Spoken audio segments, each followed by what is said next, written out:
Topik penyusunan protokol ini sengaja saya buat hanya beberapa slide karena saya harapkan kita lebih banyak diskusi saja nanti terkait topik Bapak Ibu. Mungkin ada yang bisa kita diskusikan ya.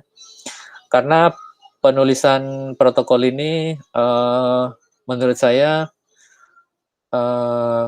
lebih nyaman kalau nanti kita langsung praktek saja ya. Nah, kenapa harus meregister protokol kita di Prospero atau di tempat lain ya, di Cochrane dan di database lain? Karena protokol yang sudah kita registrasikan itu menandakan kalau intellectual properties kita sudah kita pegang ya. Jadi mungkin ada orang lain yang akan melakukan SR yang sama atau studi yang serupa bisa mengevaluasi sudah berapa studi yang melakukan riset sesuai dengan area yang sama. Nah, sebenarnya tidak ada kewajiban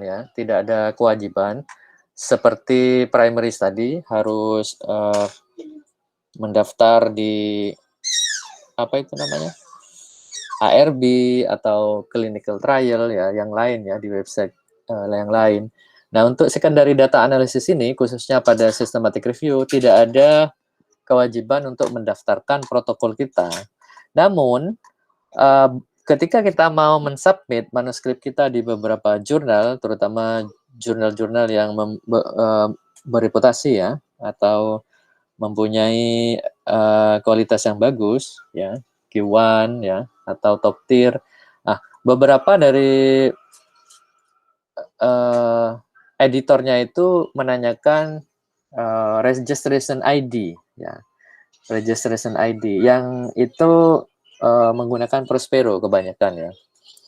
Sehingga mau tidak mau kita akan dipaksa untuk lebih baik register ya. Namun ketika Bapak Ibu tidak mau register ya tidak apa-apa juga ya. Tidak apa-apa juga. Tapi lebih baik meregister ya. Ya. Karena dengan kita meregister di Prospero, maka kita yang pertama, kita menghindari duplikasi dari systematic review yang serupa. Kemudian Prospero itu merupakan database yang sangat besar ya, database yang sangat besar ya, sehingga sangat mudah untuk kita untuk melihat seberapa banyak yang melakukan topik yang serupa. Kemudian apa yang menjadi outcome primary outcome mereka sehingga kita bisa mengestimasi kalau misalkan topik kita sama maka bisa kita modifikasi ya seperti contoh kemarin ya kalau sudah ada publikasi di dengan populasi healthcare kita bisa lebih spesifik ke nursing atau midwifery ya atau nutrition ya dan lain-lain seperti itu. Kemudian bisa meminimalisir bias ya karena ketika kita meregistrasi protokol kita otomatis research kita sudah di planning sebelumnya sehingga ketika kita mensubmit ya si reviewer juga bisa memvalidasi bahwa riset ini sudah di planning sebelumnya seperti itu. Dan ada beberapa langkah yang harus diperhatikan ya sebelum kita melakukan registrasi systematic review di Prospero ya. Ini saya beri cuplikan yang ada di websitenya Prospero yang harus kita perhatikan. Ada 5 step ya yang harus kita perhatikan sebelum kita melakukan registrasi ya. Yang pertama, kita dianjurkan untuk mengecek ya inclusion kriteria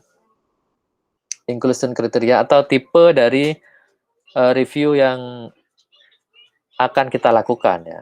ya, karena tidak semua review bisa melakukan registrasi ya. Seperti literatur review, scoping review itu tidak bisa melakukan registrasi di Prospero. Nah, Prospero ini hanya khusus meregistrasi systematic review ya dan meta analisis ya. Kemudian yang kedua, pastikan bahwa Bapak Ibu sudah membuat protokol ya, membuat protokol sebelumnya ya. Dan itu sudah mendekati sempurna lah protokolnya, sehingga nanti setelah pendaftaran protokol kita di Prospero, prosesnya akan semakin cepat ya, jadi tidak lama. Kalau tidak salah itu ada batasan waktu itu dari proses registrasi ya, kemudian sebelum kita submit. Kemudian juga kalau topik-topik tertentu, misalkan terkait topik COVID, terus tidak segera Bapak Ibu update ya, resultnya seperti apa, itu juga akan dapat reminder dari tim editor Prospero ya.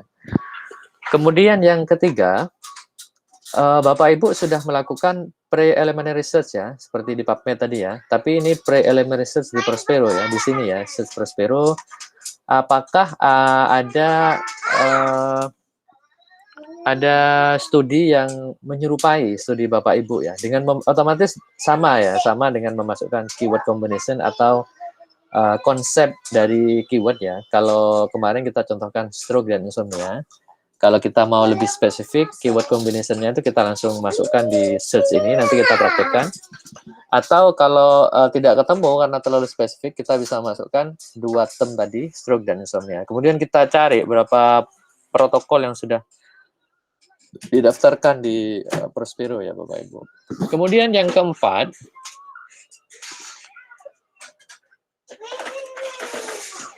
memastikan bahwa tidak ada duplikasi ya. Tidak ada duplikasi atau tim lain yang sudah meregistrasi. Kalau yang pertama itu memastikan bahwa tidak ada topik yang sudah didaftarkan oleh tim kita ya. Ini yang step 3 ini tim kita. Kan minimal kan 2 orang ya Bapak Ibu ya, 2 orang. Jadi 3 orang untuk diskusinya nanti. Kemudian jangan sampai daftarnya bareng-bareng. Misalkan tim 1 ada 3 orang A, B, C ya. Ternyata A, B itu mendaftar sendiri-sendiri, itu tidak dianjurkan ya. Satu saja cukup ya Bapak Ibu. Kemudian yang keempat ini memastikan bahwa tidak ada review yang duplicate ya, yang sama. Tidak ada review yang sama ya Bapak Ibu. Jadi nanti di Prospero itu ada salah satu pertanyaan, apakah review ini mengupdate atau memang baru dan tidak ada yang sama. Itu nanti kita coba masuk satu-satu ya. Dan kalau sudah dipastikan semua dari keempat step ini, baru kita start registering the review ya. Kita mulai registrasi. Dan di sini ada pilihannya Bapak Ibu. Apakah systematic review ini studi partisipannya itu orang ya atau animal ya. Kita tinggal pilih saja. Kalau Bapak Ibu fokusnya di mungkin lab basah ya, lab basah wet lab, itu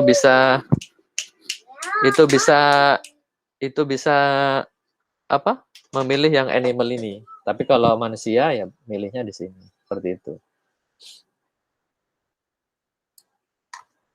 Nah, sampai di sini ada pertanyaan Bapak Ibu?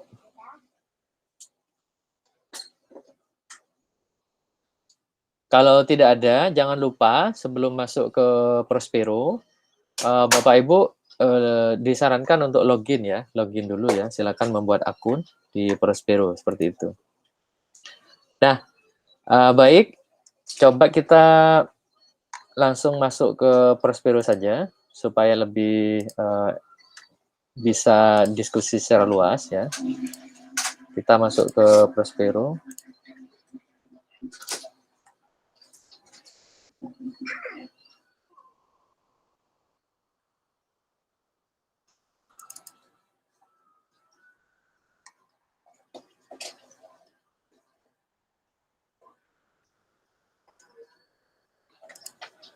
Ya, Ini adalah tampilan dari Prospero. Bapak Ibu tinggal klik Prospero ya, Prospero di Google ya. Klik saja Prospero di Google, nanti akan masuk di sini ya, di Prospero. Kemudian di sini banyak pilihannya Bapak Ibu ya. Ini ada menu untuk register your review. Nah, kemudian dia juga ditanyakan ya, kalau review kita tentang COVID study bisa klik di sini ya Bapak Ibu ya, untuk mengecek protokol mana yang sudah mendaftarkan sebagai topik untuk COVID ya Bapak Ibu. Terus jangan lupa Bapak Ibu buat akun dulu ya, login dulu ya. Login dulu Bu. Nah, kemudian tadi yang dari 5 langkah tadi, salah satunya yaitu yang langkah nomor 4, Bapak Ibu pastikan ya bahwa tidak ada protokol yang sedang diregistrasi dengan topik yang sama. Kita klik search saja Bapak Ibu. Kemudian kita klik ya, masukkan stroke.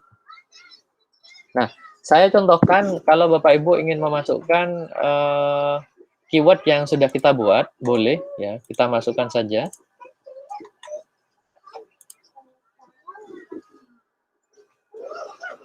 Ini ya misalkan ya.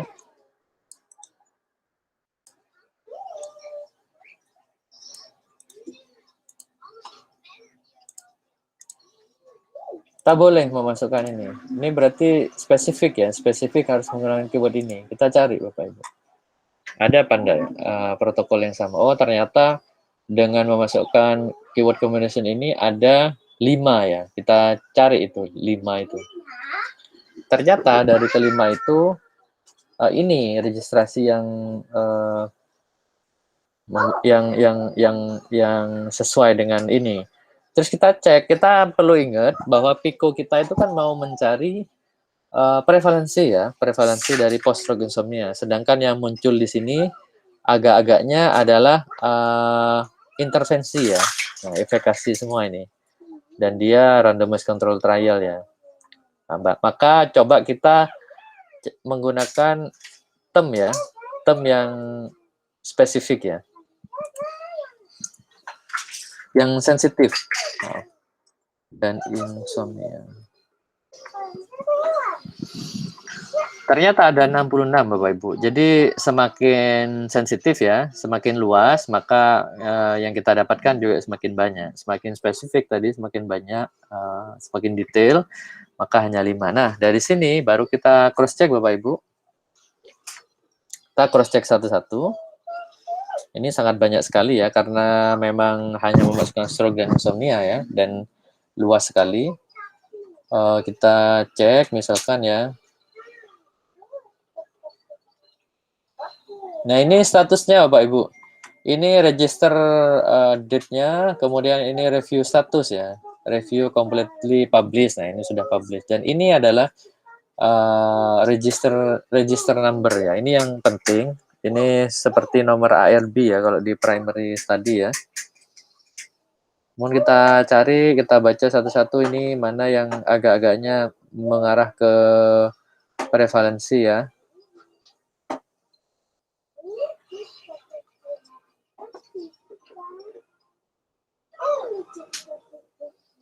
Kita baca secara screening. Nah, ini misalkan yang ini nih Bapak Ibu. Insiden dan prevalence of insomnia post stroke. Oh, ternyata sudah ada ya. Sudah ada. Nah, kita cari nih. Kita klik saja. Ini review completely published. Berarti ini sudah publish nih. Dia daftarnya di tahun 2017. Kita klik saja Bapak Ibu. Nah, ini kita cari yang ini. Ternyata ini ya seperti yang saya kirim ke Bapak Ibu semua ya. Contoh protokol yang ada di Prospero. Nah, ini sudah publish dan artikelnya sudah, kalau kita cek artikelnya ya sudah publish di Sleep Medicine Review ya. Dan ini kita baca Bapak Ibu. Contohnya apa sih review questionnya ya? Review questionnya, what is the prevalence and incidence of insomnia among stroke survivor? Nah, kok mirip-mirip ini dengan topik kita yang kita contohkan kemarin. Coba Apa sih database yang dipakai? Database yang dipakai, dia pakai Medlin, Embase ya, kemudian Sinahel, dan lain-lain nih ya. Kemudian search strategy. Nah, search strategy di sini dikasih keterangan lagi. Coba saja kita klik ya, ternyata ini search strateginya. Nah, dia search strateginya di Medlin menggunakan seperti ini contohnya. Kemudian hand searching-nya di sini. Tadi yang sempat ditanyakan oleh Bu Nurul Hakimah ya. Kalau nemu di abstract conference, ternyata dia hand searching-nya selama dia itu mengikuti ini atau memang ada proceeding ya. Proceeding di beberapa conference ini dicari yang sesuai dengan topiknya ya.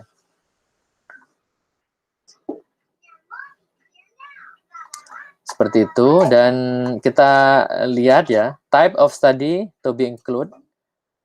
Nah, studi desain yang di-include di studi ini adalah cross-sectional studies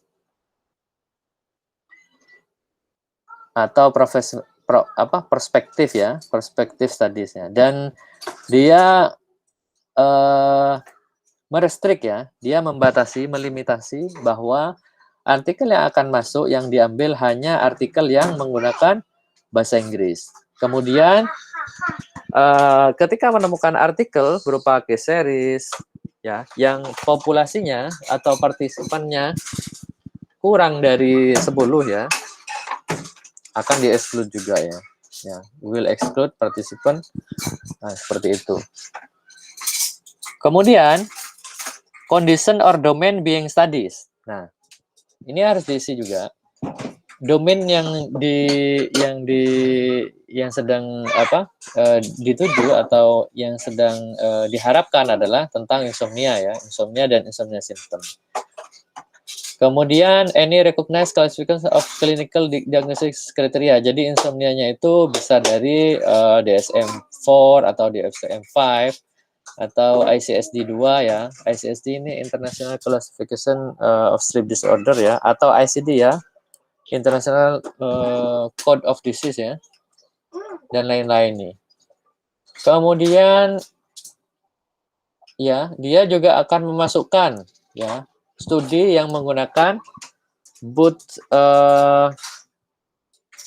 subjektif or objektif ya. Seperti itu. Kemudian menggunakan subjektif atau objektif ya. Ya, subjektif bisa jadi kuesioner ya.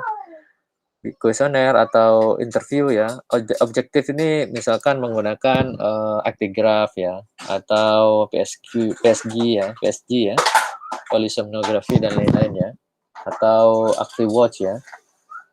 Dan dia juga akan menginclude studi yang self report ya, seperti tadi self report insomnia atau kuesioner, misalkan insomnianya menggunakan PSQI, ISI dan lain-lain ya, kuesioner-kuesioner yang lain ya. Ini diberikan secara detail ya. And dia juga akan memplanning untuk melakukan subgroup analisis ya. Karena di sini kalau tidak salah outcome dari paper ini sampai meta analisis ya Bapak Ibu. Jadi juga di pre-plan sebelumnya di sini. Nah, ini yang Bapak Ibu perlu diisikan juga secara detail adalah PICO ya. Ini adalah PICO-nya Bapak Ibu. Ya, PICO-nya ini ya. Jadi populasinya, nah ini dijelaskan secara detail di sini Bapak Ibu. Jadi populasinya adalah populasi stroke ya, dengan usia 18 tahun atau lebih tua ya. Jadi 18 tahun ke atas ya. Ya, terus dia juga in any location ya. In any location ini bisa jadi di inpatient atau outpatient ya Bapak Ibu ya, dalam rumah sakit atau pada community setting misalkan ya. Dan pada anytime post stroke ya, bisa fase akut, subakut atau kronik ya Bapak Ibu. Kemudian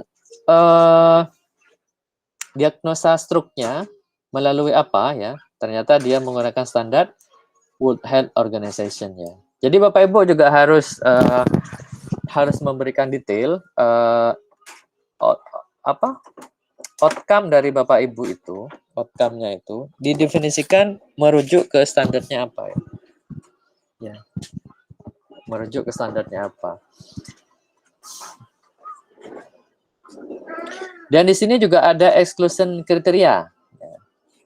Ya, exclusion kriteria seperti yang tadi di atas, tapi ini exclusion kriteria dari partisipan. Misalkan dia mengeksklud TIA, oh ternyata pasien dengan minor stroke atau transient ischemic attack ya, itu di-exclude ya. Subarachnoid juga di-exclude dan other neurological disorder, misalkan demensia atau mungkin apa itu namanya? Cognitive impairment dan lain-lain juga di-exclude ya di sini ya. Tapi dia menginclude mixed population ya, mixed population.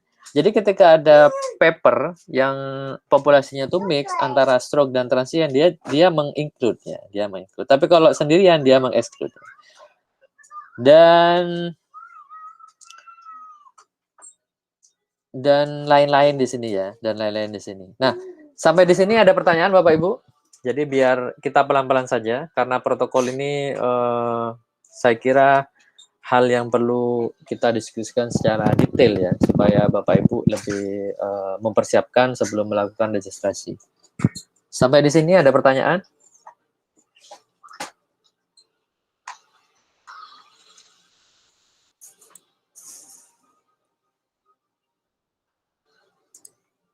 Ya, kalau tidak ada pertanyaan kita lanjut ya. Kemudian selanjutnya yaitu intervensi ya, Bapak Ibu harus memberikan detail intervensi atau exposure ya, sesuai dengan PICO yang sudah Bapak Ibu buat ya. Misalkan di protokol ini dia menjelaskan adult with history of stroke ya. Jadi pasien yang memiliki riwayat stroke ya, memiliki riwayat stroke ya. Baik secara clinical kriteria atau melaporkan secara riwayat ya, riwayatnya.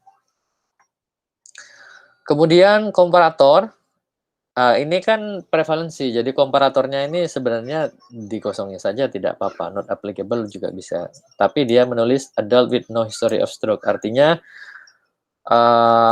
dia memiliki kontrolnya dia pasien dengan bukan stroke, jadi tidak dimasukkan ya, tidak dimasukkan. Jadi kalau pasien bukan stroke, dia tidak memasukkannya.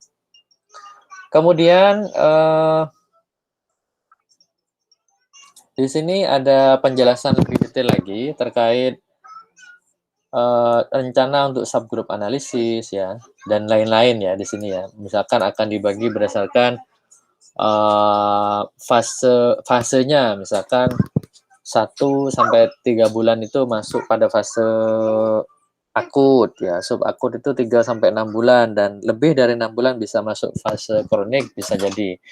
Nah, bagaimana Bapak Ibu membagi fase-fase tersebut? Otomatis Bapak Ibu harus mensitasi rujukan ya dari artikel sebelumnya yang sudah publish. Misalkan mau dibagi menjadi 2 ya, misalkan fase akut dan non akut, atau dibagi menjadi subgroup apa ya. Yang jelas Bapak Ibu harus mempunyai rujukannya ya, sehingga Bapak Ibu bisa mengadopsi. Nah di sini main outcome-nya ada 2, prevalen dan satunya insiden ya. Jadi ini sangat detail. Ini ada prevalen dan ada insiden Bapak Ibu ya.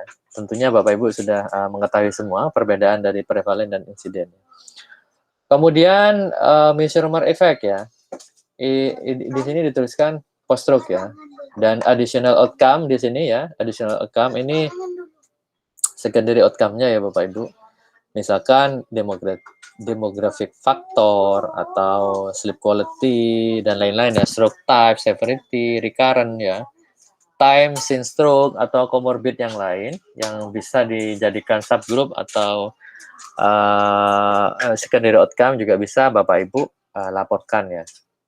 Nah, yang sini selanjutnya data extraction ya, nanti akan kita pelajari juga ya. Nah, apa saja data-data yang akan Bapak Ibu ambil ya? Tentunya Bapak Ibu juga sudah mempunyai rencana ya, data-data apa yang harus diambil, misalkan author dan year ya, of publication, title, jurnal, dan lain-lain ya, nama jurnal dan lain-lain bisa Bapak Ibu tuangkan di sini semua ya.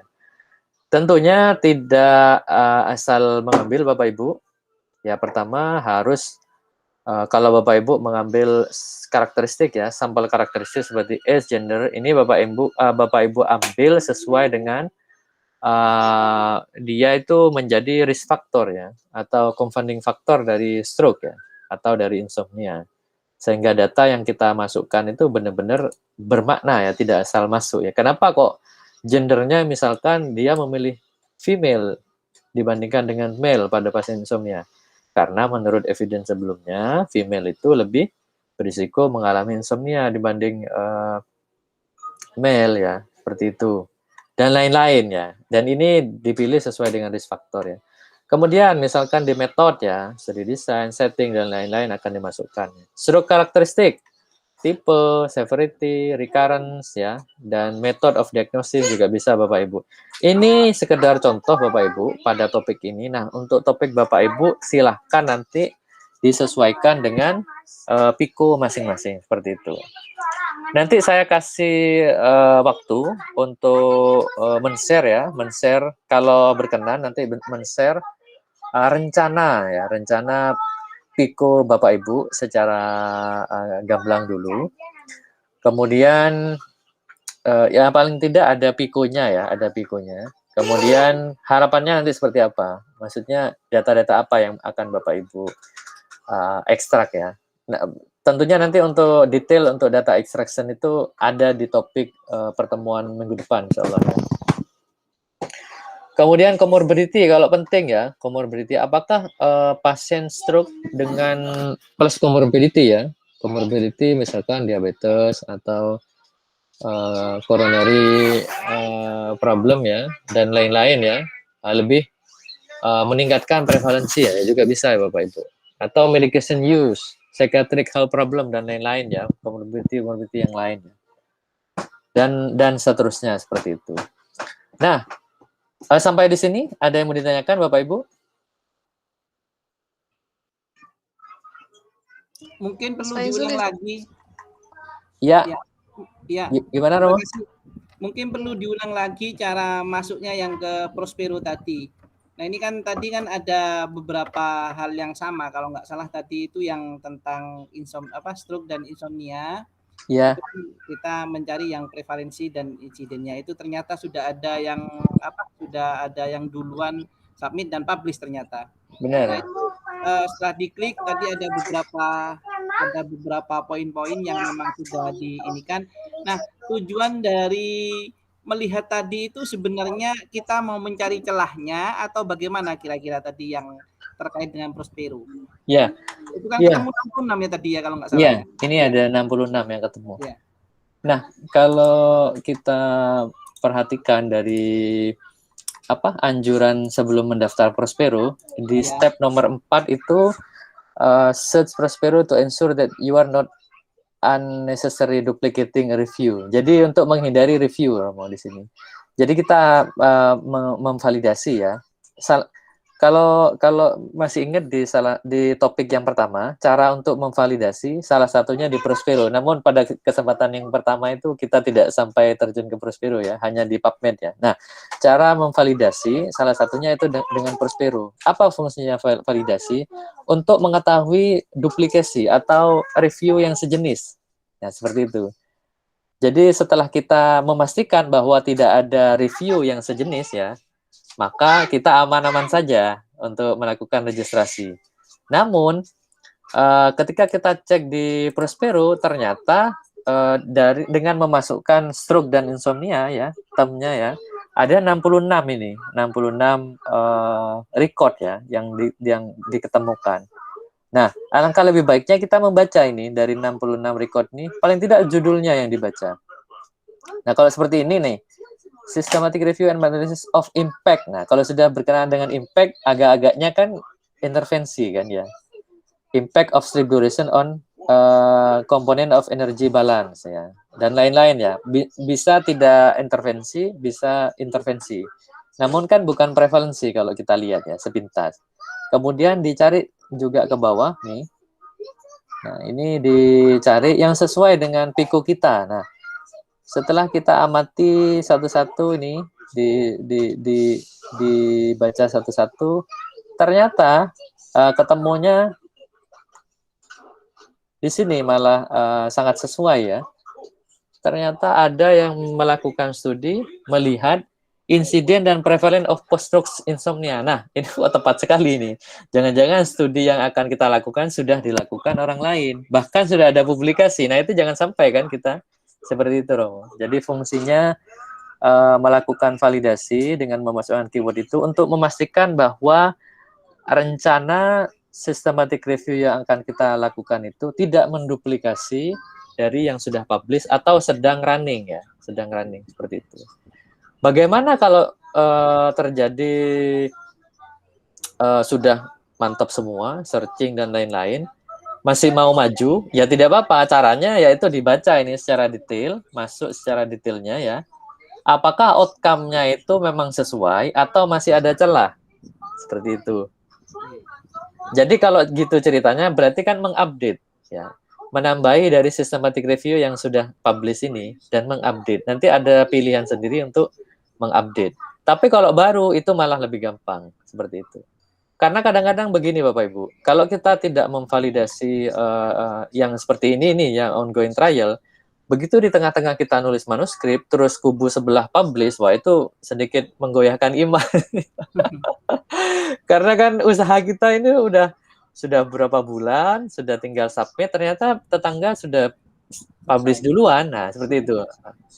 Ya, kalau saya berada di posisi itu ya mau tidak mau jangan pantang mundur Bapak Ibu. Pasti ada cara kan. Karena pengalaman saya seperti itu. Enaknya Pak Izul, ya, enaknya sebelum mencari keywordnya di PubMed, kita di Prospero dulu. Kalau memang di Prospero itu sudah nggak ada, kita punya peluang, kita segera garap begitu. Gimana ini? Benar. Dulu atau Prospero dulu? Iya, dua-duanya sangat penting ya. Mungkin mau dimulai dari Prospero juga tidak apa-apa, karena Prospero itu berhubungan dengan registration number ya. Tetapi perlu diingat, ada beberapa systematic review yang tidak mendaftarkan registration number-nya. Jadi bagaimana kita memvalidasi otomatis dari PubMed atau dari database yang lain seperti itu. Nah, memang kalau yang mengikuti aturan terutama yang publish di jurnal-jurnal yang bagus, mereka akan melakukan registrasi seperti itu. Ya, dikunci dulu ya istilahnya ya. Ya, dikunci dulu. Jadi intellectual properties kita itu didaftarkan dulu melalui Prospero ini. Jadi untuk tahap selanjutnya paling tidak kita lebih aman. Ya, lebih aman. Karena di beberapa negara Bapak Ibu, kalau boleh saya jujur, mereka itu mempunyai tim untuk systematic review dan meta-analisis, bahkan berupa perusahaan ya, perusahaan riset Bapak Ibu. Jadi kalau Bapak Ibu kerjakannya sendirian nih, kerjakan sendirian mungkin 3-4 bulan paling cepat ngebut ya, mereka bisa kerjakan dalam waktu 2 bulan sudah berupa manuskrip Bapak Ibu. Jadi jangan kaget nanti kalau kubu sebelah dilihat nih di Prospero kok daftarnya baru tahun sekian tapi kok publish duluan. Nah itu kita harus melek mata juga ya Bapak Ibu. Jadi memang kalau di zaman dahulu asal gimana Romo? Pelan asal alon-alon asal kelakon ya. Biar lambat asal selamat. Iya, gitu. biar lambat asal selamat. Kalau sekarang bukan zamannya lagi. Biar cepat asal selamat ya kalau bisa ya. Jadi secepat mungkin publish duluan seperti itu Bapak Ibu. Ini sekedar trik saja ya Bapak Ibu. Tentunya Bapak Ibu silahkan disesuaikan sendiri dengan tim yang Bapak Ibu punya dan resource yang Bapak Ibu punya seperti itu. Mungkin kira-kira seperti itu Romo gambarannya. Kenapa kita harus meng-cross check di Prospero ya? Iya, terima kasih. Ya, sama-sama. Ada yang lain Bapak Ibu? Mas Faizul. Iya, Bu Nur ya. Mas izin tanya, ini kalau misalnya udah register di Prospero, ada nggak masa expired bahwa saat kita memasukkan dengan harus segera publikasi berapa lama gitu? Ya, terima kasih. Pertanyaannya juga sangat bagus ya. Apakah ada masa expired? Ya, tergantung topik, Bapak Ibu. Kemarin salah satu beberapa topik yang saya daftarkan itu sudah hampir setahun, manuskripnya belum accepted ya, belum accepted, itu tidak apa-apa, tidak ada reminder, terus dibiarkan begitu saja oleh Prospero. Namun, sekitar 2 minggu yang lalu, tim saya yang lain, kebetulan kita melakukan riset dengan topik COVID, itu begitu sesuai dengan estimasi waktu ya. Di sini kalau Bapak Ibu perhatikan, nah di detail itu ada estimasi waktu. Oh nanti ya, begitu kita registrasi. Ada estimasi waktu. Jadi kita diberi di sini diberi pertanyaan, kira-kira kapan nih estimasi waktunya? Kan rata-rata biasakan 6 bulan ya, 6 bulan dari proses registrasi ya. Dari proses registrasi 6 bulan. Nah, ketika sudah 6 bulan, Bapak Ibu akan diminta untuk mengupdate reviewnya sudah sampai mana. Apakah reviewnya itu sudah pada tahap abstraksi atau manuskrip sudah selesai dan lain-lain. Ada beberapa pilihan itu Bapak Ibu. Dan Bapak Ibu itu harus merespon. Kalau tidak merespon, bisa-bisa akun Bapak Ibu nanti akan di warning ya. Karena sampai saat ini belum pernah kejadian. Kemarin begitu dapat notifikasi, langsung saya bantu untuk langsung kami diskusi dan kita bantu untuk mengupdate statusnya di Prospero. Kemudian selesai. Kenapa? Karena pada situasi COVID ya, maksudnya topik-topik dengan COVID itu sangat banyak sekali yang melakukan systematic review di bidang yang sama Bapak Ibu, dan mereka menunggu hasil kita. Nah, mereka menunggu hasil kita. Jadi apa sih yang belum dilakukan ya? Nah, seperti itu. Jadi hasil kita itu sangat bermanfaat nantinya, insya Allah Bapak Ibu. Jadi silahkan kalau sudah meregistrasi, kemudian benar-benar di planning ya, sesuai dengan time, sesuai dengan rencana waktu yang Bapak Ibu lakukan, dan begitu sudah selesai sesuai dengan deadline yang di Prospero, segera update Bapak Ibu, segera update. Kan di situ nanti ada pilihan. Kalau sudah selesai akan dilakukan publikasi secara otomatis. Nah, itu dipublish. Jadi Prospero akan mempublish, jadinya seperti ini Bapak Ibu. Jadinya seperti ini kan. Ini kan sudah selesai ya, dan begitu dicek di sini akan ada review completed publish seperti itu. Nah, kalau Bapak Ibu review ongoing tapi limit waktunya sudah melewati, nanti akan di reminder kalau topiknya itu tentang COVID. Tapi kalau topik lain tidak ada reminder, yang saya rasa seperti itu. Gitu mungkin Bu Nur. Terima kasih Mas Faizul. Ya, sama-sama. Ada Mas, yang di Prospero ini bayar enggak? Di Prospero ini gratis. Ya, gratis. Ya, gratis. Jadi sama dengan NCT trial ya, clinical trial untuk RCT, itu juga gratis. Ya juga Pak, gratis ya. Ya, silakan Ibu. Kalau misalkan kita sudah membuat systematic review, kita login di Prospero, lalu ketika kita membuat lagi systematic review yang selanjutnya, misalkan itu masih dalam waktu 6 bulan, tadi kan expire-nya biasanya 6 bulan ya, kata Bapak. Nah, misalkan dalam 4 bulan selanjutnya kita membuat lagi systematic review, berarti itu bisa 2 juga gitu ya Pak ya di dalam Prospero tersebut. Ya bisa Bu, bisa. Jadi kita misalkan mau daftarkan, kita punya tim misalkan ya, punya tim nih ada 9 orang katakanlah, dan semua registrasi bareng gitu. Enggak apa-apa Bu, meskipun semua itu ada nama kita enggak apa-apa. Jadi yang penting kalau itu berhubungan dengan COVID, biasanya akan di reminder Bu setelah waktu batas yang sudah kita set up gitu. Waktu itunya juga berarti waktu expired juga kita yang men-set up sendiri Pak? Iya, kita men-setup sendiri. Misalkan daftarnya sekarang nih. Kemudian kan itu ada pertanyaan nanti, kapan sih diestimasi selesai review ini? 6 bulan kan? Berarti kalau sekarang plus 6 bulan ke depan. Nah, yang kedua misalkan bulan depan nih kita daftar atau besok kita daftar. Dibuat 7 bulan, 8 bulan tidak apa-apa. Kita yang mengestimasi sendiri Bapak Ibu. Tapi normalnya itu 6 bulan ya normalnya. Nanti kalau misalkan setelah 6 bulan ternyata kita masih maksudnya masih pada tahap abstraksi ya kita update statusnya pada tahap abstraksi seperti itu. Jadi mereka hanya mereminder saja Bu, dan harus kita respon. Nanti kita praktik ya Pak ya? Gimana Bu? Ya? Nanti kita praktikkan ya? Oh iya kita praktek. Nanti saya kasih waktu untuk membuat akun ya. Supaya bisa masuk sendiri-sendiri ya ke Bapak Ibu, dan paling tidak Bapak Ibu mengetahui pertanyaannya langsung dari komputer Bapak Ibu. Jadi suatu saat Bapak Ibu sudah ready dengan protokolnya dan mau meregistrasi, bisa mempercepat prosesnya seperti itu Bapak Ibu. Ada yang mau didiskusikan lagi? Ya, terima kasih Ibu. Pak Izul mau tanya. Iya, monggo. Iya, Pak Izul. Bu Titi ya. Nggih, Pak Izul. Terima kasih untuk mendaftar di Prospero seperti yang disampaikan tadi.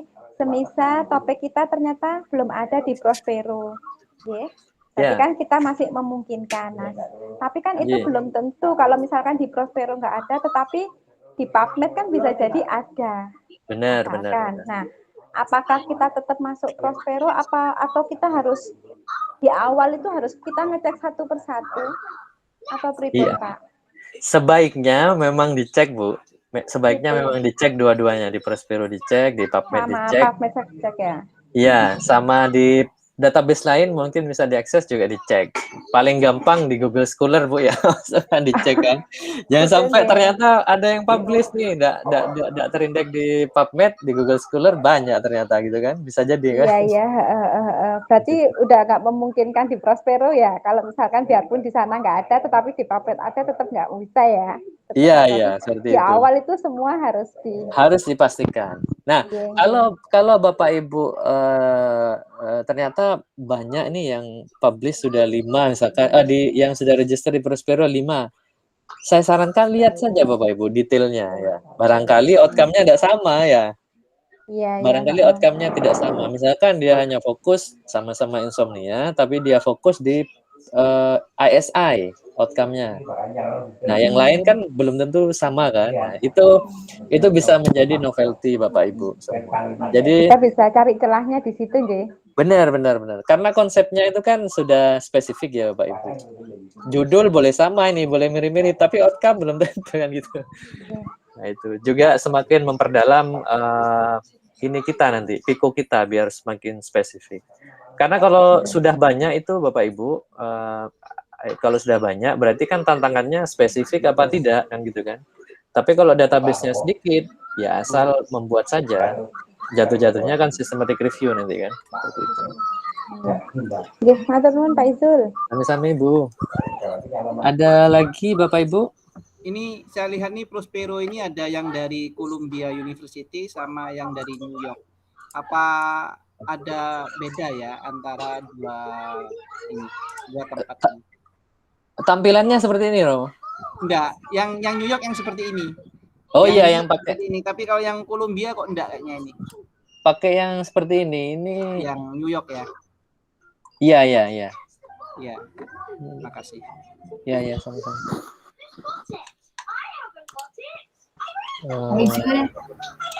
Iya, Ibu. Nanti bisa dipandu ya Pak ya cara registrasi. Oh, monggo Bu. Ya. Nanti kita karena punya saya sudah ada akunnya ya. Mungkin nanti salah satu yang berkenan share, nanti silahkan share screen biar teman-teman yang lain bisa melihat prosesnya dan mengikuti. Karena punya saya dua-duanya sudah punya akun nih di Safari sama di Google Chrome. Jadi nanti akan otomatis masuk ini seperti ini.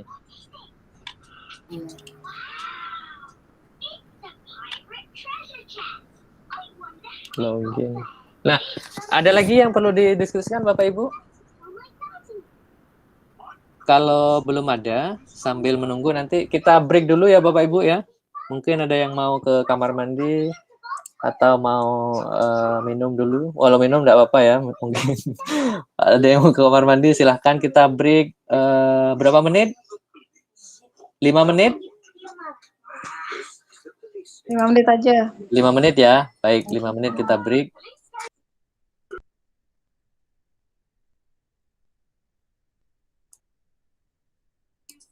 Ya, kita ketemu jam 11.07 ya Bapak Ibu.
Halo Bapak Ibu.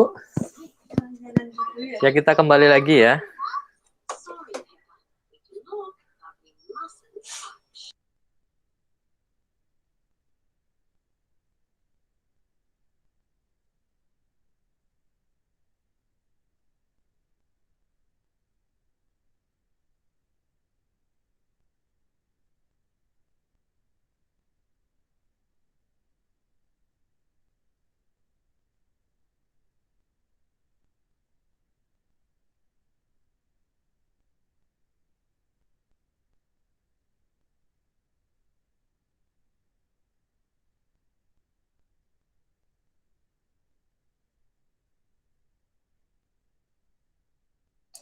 Baik Bapak Ibu. Silahkan salah satu ya. Mungkin berkenan untuk share screen untuk proses registrasinya. Nanti saya pandu. Hanya proses registrasi saja biar yang lain juga bisa sekaligus praktek ya. Silahkan. Saya ya Pak Izul. Monggo Bu, monggo.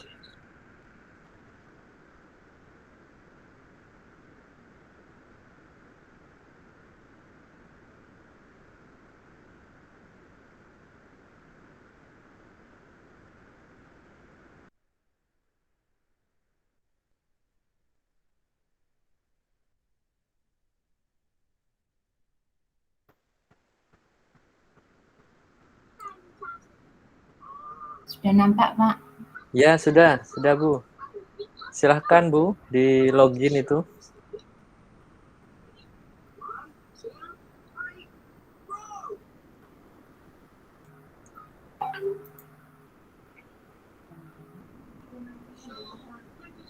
Ini ya Pak? Ya Bu.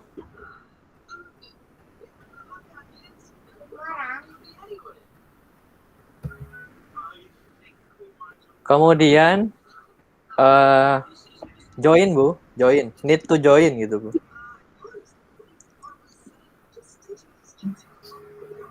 Ini join. Ya bisa itu bisa bawah ya, sama Bu ya. Jadi kalau sudah memiliki login, bisa masuk ke login terus masukkan email address-nya. Namun kalau belum, bisa join yang di pojok atau yang di bawah tadi. Nah itu silakan diisi Bu. Title pertama, yang bintang-bintang itu harus diisi ya Bapak Ibu, wajib diisi. Title ini title Iya, kita. title pendidikan kita. Gelar ya. Diisi mungkin Bu, ya. Kemudian first name diharapkan sama ya Bapak Ibu, jangan menggunakan nama panggilan atau nama lain ya. Sama dengan nama yang Bapak Ibu pakai sehari-hari.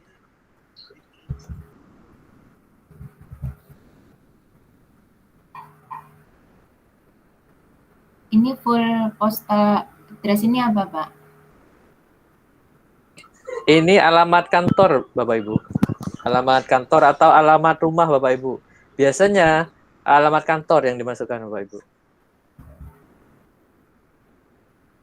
Bahasa Indonesia biasa nih Pak? Nje, sesuai dengan alamat yang bisa dikirimi pos.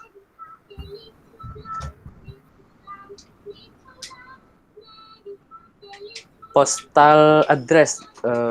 Jadi kalau Poltekkes Kemenkes Malang, Jalan Besar Ijen nomor 77C gitu Bu. Yang lengkap itu Bu.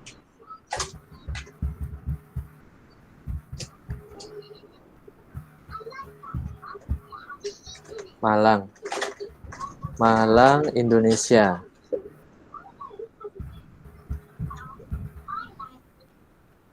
Ya. Kode pos Pak? Kalau hafal kode posnya bisa, tapi kalau udah ada dibiarkan saja Bu. Karena bisa di tracking. Kemudian email address. Nah, email address ini bisa menggunakan email biasa atau email institusi ya. Lebih formal email institusi Bapak.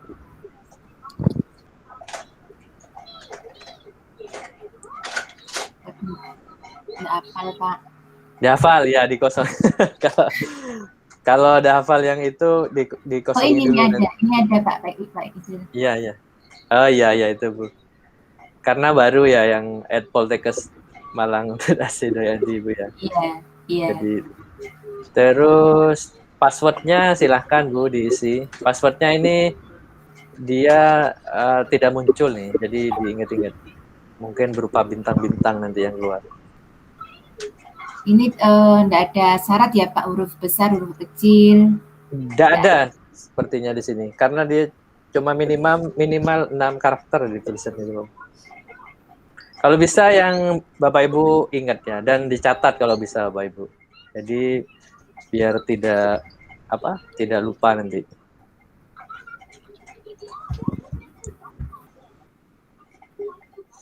Terus telepon number ya, telepon number. Kalau ada telepon kantor, masukkan dengan ekstensinya, atau memasukkan nomor HP juga tidak apa-apa. Kalau nomor HP jangan lupa kode areanya Bu, +62. Jadi biar gampang dikontak.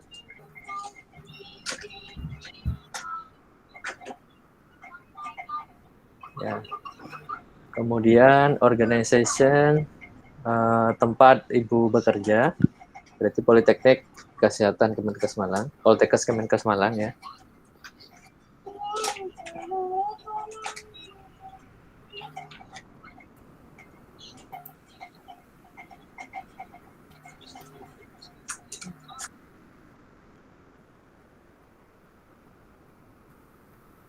Saya kopi biar cepat.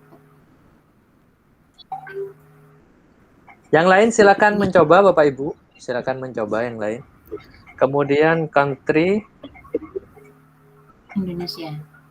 Indonesia ya. Nah, your user kategori. Nah, ini apa ini? Diisi akademik juga boleh. Ya, kalau dosen berarti akademik ya. Kalau Bapak Ibu juga praktek juga boleh diisi ya. Silahkan diisi ini. Kemudian your review method of interest. Nah, ini sebenarnya ini kan tidak wajib diisi nih Bapak Ibu. Jadi silahkan nih. Kalau Bu Nurul Hakimah ya di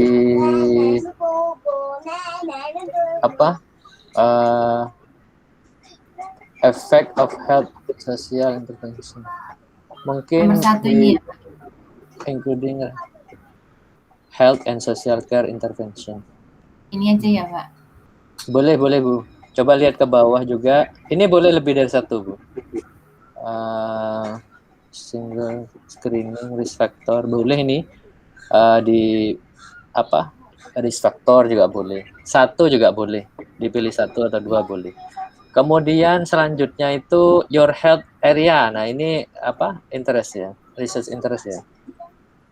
Misalkan ada enggak nutrition di situ Bu, di bawah? Endokrin Pak. Endokrin ya, boleh. Endokrin benar Bu. Education juga boleh. Kalau misalkan nanti ada yang area education. Endokrin. Dan yang lain ya, yang mirip-mirip. Boleh memilih lebih dari 1. Kemudian ke bawah. Kalau Bapak Ibu nursing juga ada pilihan nursing di situ. Kemudian ke bawah. Ya, sudah tidak ada save detail. Ya, save detail ya. Ya. Nah, kemudian coba kita login ya. Kita login. Coba Ibu login dengan menggunakan akun yang tadi. Nah, itu sudah otomatis ya. Coba kemudian login Ibu. Kalau bisa, kalau memang ini komputer pribadi, nanti diingat saja kata sandinya. Jadi biar begitu klik Prospero langsung masuk ke akun kita, supaya kita tidak lupa juga ya. Nah, kalau Bapak Ibu perhatikan di situ sudah masuk ke akun sendiri ya. Kita sudah masuk di akun sendiri di pojok kanan atas row ketiga ya. Sudah ada nama kita. Kemudian bisa kita klik yang My Prospero, Bapak Ibu. Yang My Prospero ini diklik. Setelah search itu kan ada My Prospero ya, search My Prospero dan logout ya. Nah, ini adalah akun kita Bapak Ibu ya. Karena ini masih baru, jadi belum ada record ya.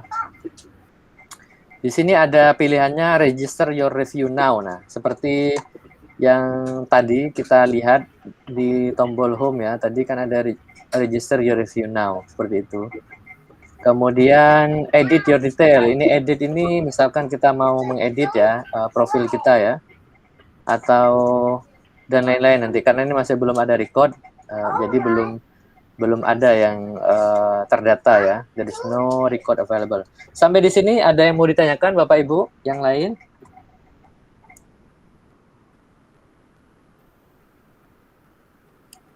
Kalau bisa, akun Bapak Ibu itu cukup satu saja. Jadi jangan mendaftar 2 akun ya. Karena ini akan dipakai selamanya Bapak Ibu ya. Selamanya ya. Mas Faizul izin tanya. Ya Bu, monggo. Yang mempunyai akun yang mendaftarkan ini apakah dia adalah penulis utama ataukah bisa anggota tim?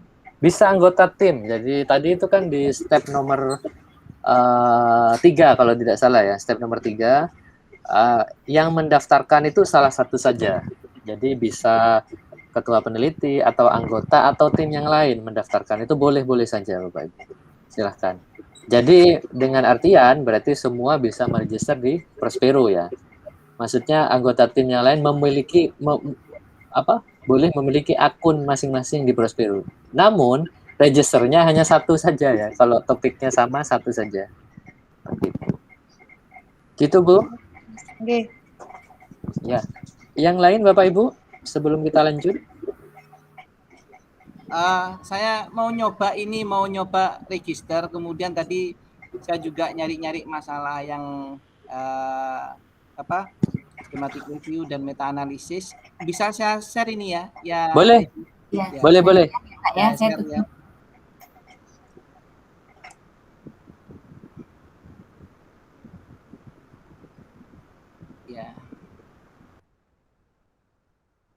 Ya. Share-nya di mana ini sudah? Sebentar. Ini.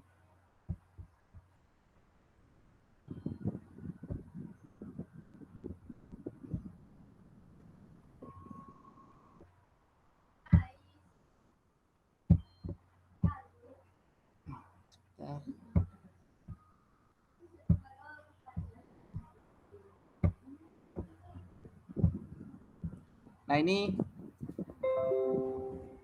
kelihatan ya? Iya, kelihatan oh. Kelihatan. Saya tadi nyoba nyari yang hair removal dan surgical wound infection, ini ada 2 ternyata yang muncul ini. Iya. Dan semuanya ongoing SSI. semua. Iya. Benar. 2018 registrasinya. Ini review ongoing ini padahal sudah dikasih waktu berapa bulan? 6 bulan tadi ya? 6 bulan ya. 6 bulan ini berarti sudah kedaluarsa atau gimana ini? Sebenarnya tidak ada kadaluarsa di sini Romo. Jadi yang dimaksud kadaluarsa tadi itu misalkan topiknya berhubungan dengan COVID-19 pasien ya, pasien COVID-19. Nanti setelah melewati batas batas waktu yang kita set up di protokolnya itu akan mendapatkan reminder dari editornya, dari editor Prospero ini. Nah, kalau topiknya bukan COVID-19, tidak akan mendapatkan reminder. Jadi meskipun 2018 ya, tidak apa-apa ya, topik-topik yang lain ya. Non-COVID ya, topik non-COVID insya Allah aman-aman saja. Namun perlu dicurigai nih kalau sudah 2018 berarti kan sudah sekitar 3 tahun ya. 3 tahunan ini. 3 tahun. Kalau saya bisa memprediksi kemungkinan manuskripnya sekarang sedang under review. Seperti itu. Kalau belum publish, coba saja dicek di PubMed, masukkan saja nomor registration number-nya atau di Google masukkan registration number-nya. Atau full title-nya ini apakah sudah publish mereka. Itu salah satu cara ngeceknya. Oh gitu ya. Iya. Pak, saya mau belajar yang login dulu ya. Boleh silahkan. Jadi Ini login terus join. Kalau belum registrasi, ya, join dulu ya ini ya. ya join. Bapak Ibu yang lain yang belum mencoba, silahkan mencoba ya. Silahkan mencoba. Dan kita diskusikan ketika ada yang perlu didiskusikan ya. Ini kok ada profesor, doktor, Iya, dipilih apa magister atau gimana ini? MR itu Mister ya. Jadi Mister. kalau masih S2 silahkan ditulis MR saja. MR. Kalau laki-laki, kalau perempuan Mrs ya. Atau Miss itu ada pilihannya semua.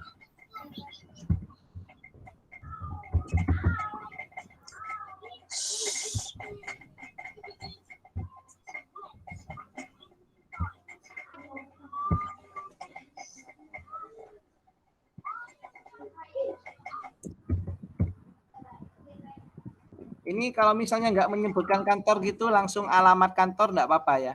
Boleh. Jadi langsung alamat postal address ya. Ya. Ya, seperti itu. Kalau misalkan belum mempunyai institusi, ditulis rumahnya saja tidak apa-apa.